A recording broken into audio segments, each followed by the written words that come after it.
आरो जायफ्रा संसारनि बादि थाबायो बिसोरो इसोरनि बिसारो जायो होननानै बुङो। आरो गाहायाव नायबावनि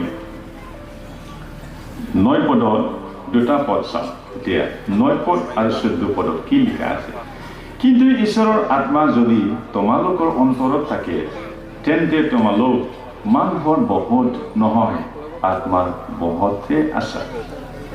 কিন্তু যিজনৰ খ্ৰীষ্টৰ আত্মা নাই তেওঁ খ্ৰীষ্টৰ নহয়। 14 পদ।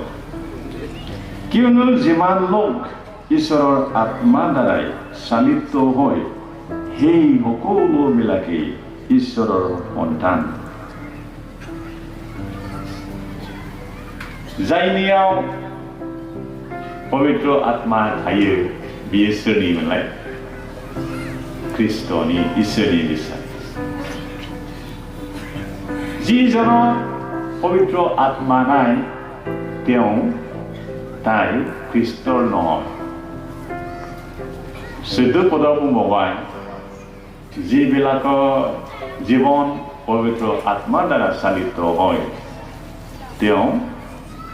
তেওঁবিলাকে ঈশ্বৰৰ সন্তান হয়। बेजोंनो स्पष्ट रोखा जानायखौ जों नुबाय। दानिया सोर इसोरनि बिसा सोर इसोरनि बिसाफोर नङा, सोर इसोरनि बिसा आरो सोर इसोरनि बिसाफोर नङा।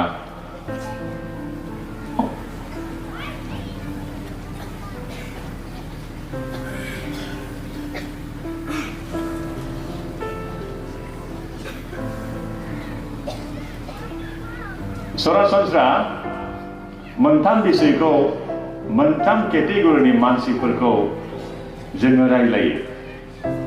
गिबियाव सन्स अफ द डेभिल सैताननि फिसाफोर आरो नैथियाव द्वितीयते सन्स अफ द वर्ल्ड এই পৃথিবীৰ জগতৰ সন্তান শয়তানৰ সন্তান জগতৰ সন্তান তৃতীয়তে ঈশ্বৰৰ সন্তান। बाइबेलाव मोननैयानोखा। जों सोरनि बिसाफोर बेयाव सानैल' बिगोमा दङ।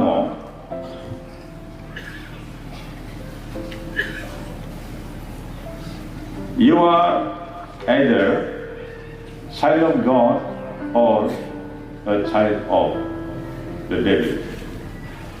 There is no middle ground. जोङो सासे बिगोमानिनो बिसाफोर बिफानिनो बिसाफोर होनो। सोरहा सोरनि बिसा जानायाव सोरनि जिबनाव सोरनि बिफा जानाया दा दङ बाइबेलासो बेखौ थिक खालामगोन, आं नङा।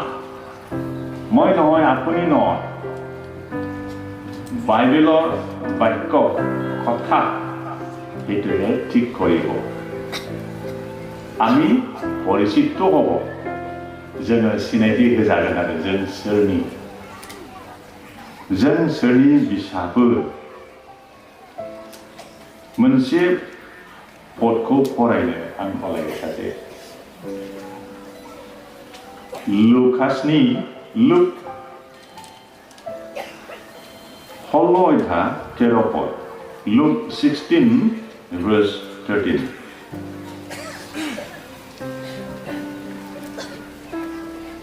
बर'बा एसामिस बा इंलिस जायखिजाया फरायनानै কোনো চাকৰে দুজনা গৰাকীত খাটিব নোৱাৰে, কিয়নো সি এজনক ঘিণ কৰি আনজনক ভাল পাব, নাইবা এজনক আসক্ত হৈ আনজনক হেয়জ্ঞান কৰিব। তোমালোকে ঈশ্বৰ আৰু ধন উভয়তে খাটিব নোৱাৰা। सानैल' बिगोमा ना, सानै बिगोमानियाव सासे मानसिया लेंबोनो हाया। सासेनियाव लेंबोयोब्ला गुबुन सासेया दुखु मोनखागोन, सन्तुष्ट কৰিব নোৱাৰিব। দুজন গৰাকী যদি হয় এজনকহে সন্তুষ্ট কৰিব পাৰিব। সন্তুষ্ট কৰা সম্ভৱ এটা গৰাকীলৈকে হ'ব। सासेल' मालिक माहाजोन सासेल' गोरा बिगोमानियाव सासे मानसिया लोंबैनो हायो होनदों दा जोंनि बिगोमाया जोंनियाथ' आफा इसोरानो जानांगौ He is our everlasting Father जोंनि अनन्त कलिया बिफाया बिसोर आरो रमनि फाटखौ नायबावनि दे रमिय 8 আমি আছো 11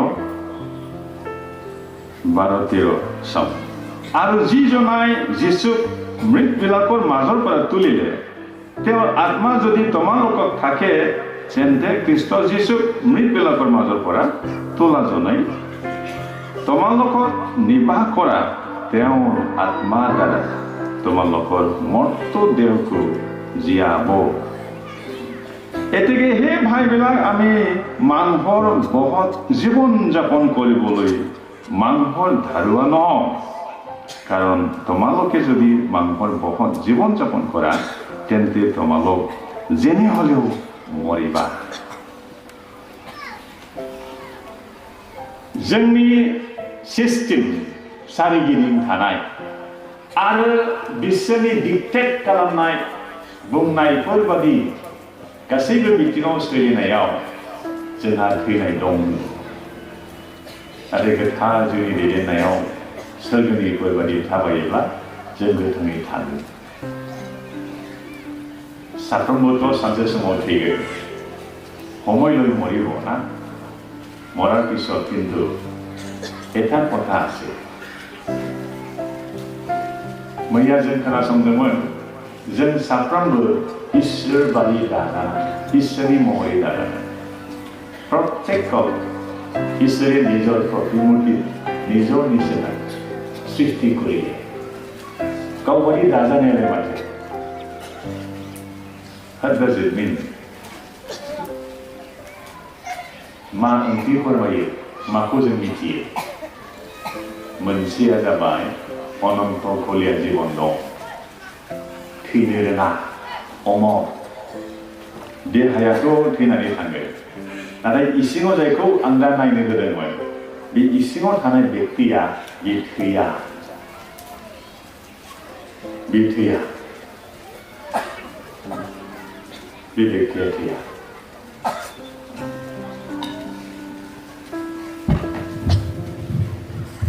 आङो मोनसे इन्सिडेन्ट खोन्थानोसै सासे मानसिया दर्शन सानसेखालि नुदों आरो बे दर्शनाव बेबायदि मानसिखौ नुबाय सासे सिख्ला मानसिया थैबाय थैनाय माने दिनै एक्सिडेन्ट जादों जाब्रबथायजों जखम जादों आरो एक्सिडेन्ट जानायजों बेयो गोब्राबै जखम जाबाय फाहामसालियाव लांबाय एक्सिडेन्टनि पिছত हस्पिटालाव লৈ যোৱা হ'ল आरो लांनाय लोगो लोगो she was declared dead थैबाय होननानै डक्टरा डिक्लेयार खालामबाय फोसावनाय लोगो लोगो गाबनो हमबाय न'खरनिफोर गाबनो हमबाय गावसोरनि न'खरनि सोमोन्दोनिफ्राय गाबनो हमबाय दुखु जानो हमबाय आरो बे समाव बिनि आत्माया ओंखारनानै खाथियाव दं बियो बुंदों I'm not dead I'm still living মই মৰা নাই মই জীৱিত হৈ আছো মই জীয়াই আছো आं थैयाखै डक्टरनि खोमाया बुंबाय आं थैयाखै न'खरनि मानसिफोरनि व्यक्तिफोरनि खोमा बुंबाय आं थैयाखै गुबुन गुबुन मानसि खाथियाव थानायफोरखौ बुंबाय आं थैयाखै none of them could hear what the Spirit said to them बिनि आत्माया बिसोरखौ मा बुंनाय जेबो खोनाया दुखुजों दङ आत्माया थैबाय होननानै डिक्लेयार खालामदों नाथाय बे थैयाखै आत्माया इसोर बायदि दाजानाया बे मोनसे गुबुन बिसोरखौ आं बुङाखै मोनसेखौल' दा बुंदों